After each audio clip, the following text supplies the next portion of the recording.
you later in the day. Let me bring on board Manish Santhali, CIO at MK Investment Managers. A very good voice to get on a day like this to kind of take a step back, kind of contextualize what's playing out. Manish, give us that perspective. At the end of the day, it's all about investment strategy, and you lead that at MK. How are you playing the market at this point? Yeah, so the biggest variable currently is oil. And, the ceasefire, which was supposed to result in a diplomatic settlement, has not yet fully played out, even as we speak. So, the problem is that we have seen $125 on the crude. Currently, we are hovering at around 116. So, till about 125 gets hit, broadly, we have seen the negatives as far as Indian markets are concerned.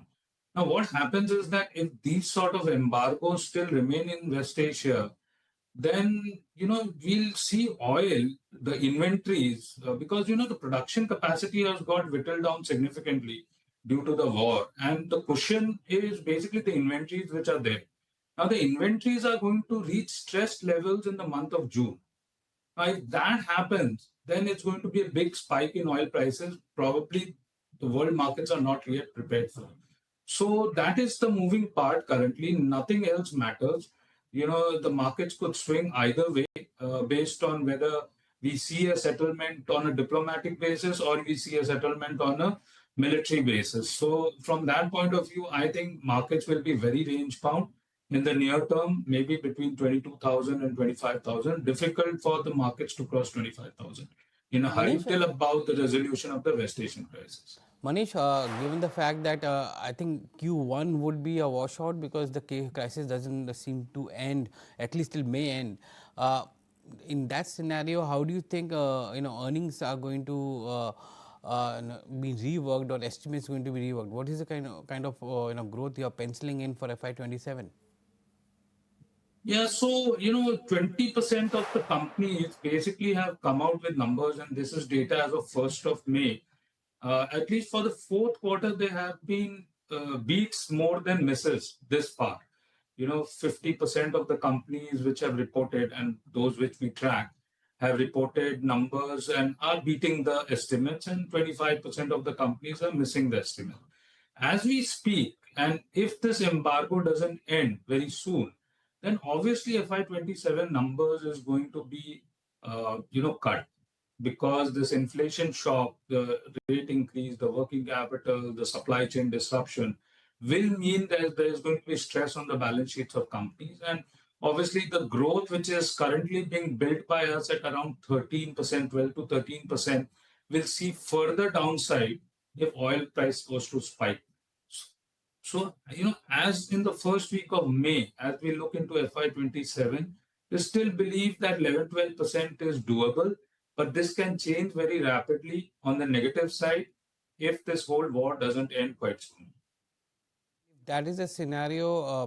What is the kind of valuation that you are looking for the Nifty at least? Do you think that current valuation of 18, 19 times will be there, and it's going to be a difficult task for FIs to come back and invest at this valuation? The Indian markets are currently trading at around 19 and a half times FY27 numbers. So we can't say it is exactly very, very cheap. For a 10 to 12% sort of earnings growth, then 18p is more than enough. So I think the floor comes at around 18p, and that will be coinciding with levels of around 22,000. That's basically the floor. And we have seen 22,000 get tested quite a few times, Operation Sindoor and the first round of shock on the West Asian crisis. We also saw defending of 22,000. So currently also we believe 22,000 acts as a floor. Currently it can break on the downside if oil prices was to spike $125 and beyond on the Brent side. So as far as the FI flows are concerned, I will not really build in any expectation of FI flows into the near future in India, probably because of the reasons already known. Currency is depreciating big time. We are running a overshooting risk on the current account deficit beyond 2%. We are going to see containment of investment side of the government's balance sheet if they were to provide additionally for food, fertilizer, and fuel subsidies, or you expand the fiscal deficit. In that case, you'll have to borrow or print more, and that will be weighing on your currency again. So all in all, dollar returns for FIs are not very great for India, and we'll have to lean on the support of the SIP flows and our domestic mutual funds to have a cushioning impact as far as the downside of the Indian markets is concerned.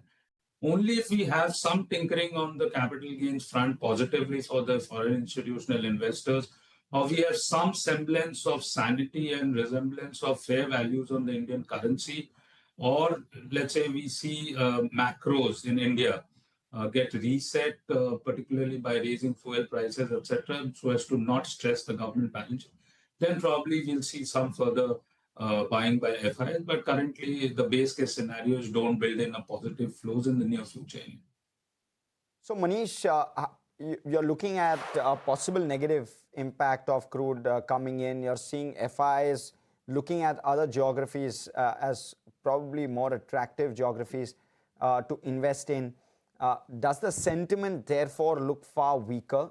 And at the end of the day, markets are a slave of earnings. So if I were to shift focus towards earnings, is there a significant risk to FY27 earnings as a result of crude? And if so, how much are you building in? Yeah, so it could, Nifty 50 earnings could come down to single-digit earnings. The near-term risk to earnings is very, very big if this whole resolution doesn't happen within the next 2 to 3 months.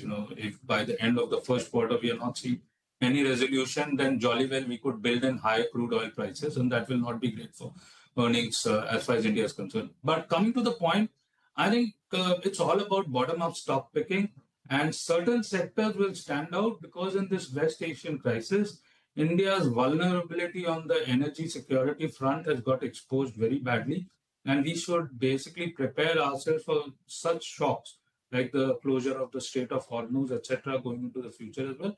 And so power, energy, anything to do with the power value chain, energy, so, critical minerals, or let's say the AI infrastructure build, which is globally the big theme, these are sectors which are likely to do well. On the earnings front, and the BFSI space has really seen credit pick up as we step into the month of May. 16.5% sort of credit growth is what we are building in for the whole of fiscal 27, which is higher than the last year.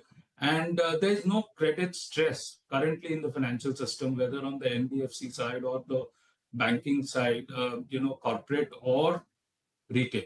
That's a very good thing. And so the financial system is in fine shape. The manufacturing sector will see some stress. Of course, certain sectors will stand out, like your semiconductor space or your mobile EMS. These are some of the sectors will be favored, not the regular sectors of the sectors which we have been used to following, like your consumer, etc., might be stressed out in the near term. Okay. So what should your tilt be? I hear financial services, Manish. I hear energy. Energy, you're saying anywhere in the value chain, it's a good time to buy, because my sense is that you're indicating that's a slightly long drawn-ish theme. In financial services, what is it that your tilt or preferences towards? Banks and insurance, both on the health insurance as well as the general insurance, particularly leaning on the health side, and even the banking system, the entire pack, you have to pick and choose between the private sector banks and the public sector bank. There are enough takes, even the NBFCs, you're leaning heavily on the power value chain, the critical minerals, which is basically a commodities. We are leaning on, the chemical space. Certain specialty chemicals companies are going to benefit tremendously because of the crisis in the West Asia. Certain companies are not going to be so benefited. As it is, the specialty chemicals play is coming off a very low base. So there are picks and choose in the specialty chemical space. The capital market space is oblivious. We just saw, BSC report higher market share in derivatives turnover than NSE.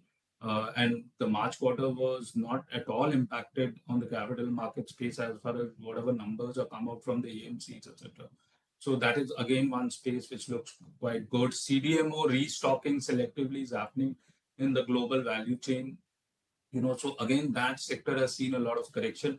I will be slightly mindful of over-owned sectors, the transformer space, or some of these high-fly names. Everybody seems to be buying all these things.